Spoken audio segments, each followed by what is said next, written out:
সবাই, আশা করি সবাই ভালো আছো। আমার এই পরিবারে গুরুজনদের আমার প্রণাম আর ছোটদের প্রতি আমার ভালোবাসা। এখন দুপুর 2টোর মতো বাজতে যাচ্ছে। আমার এটা ছোট্ট চেষ্টা।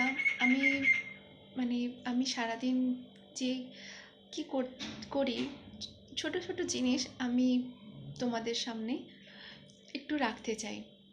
কারণ আমার এটা একটা চেষ্টা, আমি দেখছি করতে পারি কিনা। সব কিছু জিনিসই তো না হলে ভুল হলেও বা শিখবো কী করে? মানুষ ভুল হলেই তো শেখে। যদি তোমাদের পছন্দ হয় তাহলে তোমরা অবশ্যই আমার পাশে থেকো, আর যদি না পছন্দ হয়, আমার ভুল কোথায় হচ্ছে সেটাও আমাকে জানিও। কারণ একটা কথা কি জানো তো, কোনো মানুষ যখন একটা নতুন কিছু করার মতো চেষ্টা করে, তাহলে যদি তার পরিবার না পাশে থাকে, তাহলে কিন্তু তার একটু পথটা চলতে কষ্ট হয়। কারণ সেই পথটা চলতে, তার পথটা অচেনা, জানে না আগে কি আছে বা কীভাবে সেই পথে চলতে হয়। যদি কেউ একটু করে সাহায্য করে বা একটুখানি বলে দেয় যে কীভাবে এই পথটাতে চলা উচিত, তাহলে একটুখানি সবারই সাহায্য হয়। আমরা জীবনে যদি কিছু না করার চেষ্টাই করি, তাহলে সব কিছু তার ঈশ্বরের ওপর ছেড়ে দিলে হয় না।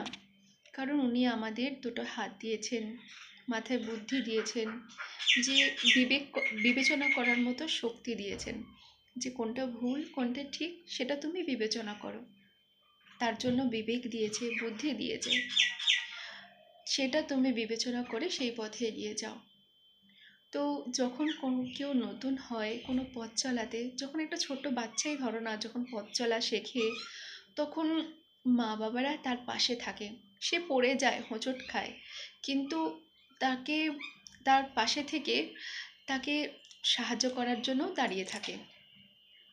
তাই আমার মনে হয় যে না, কোনো কিছু কেউ যদি শুরু করতে চায় কিছু, তাহলে অবশ্যই তাকে সাহায্য করা প্রয়োজন।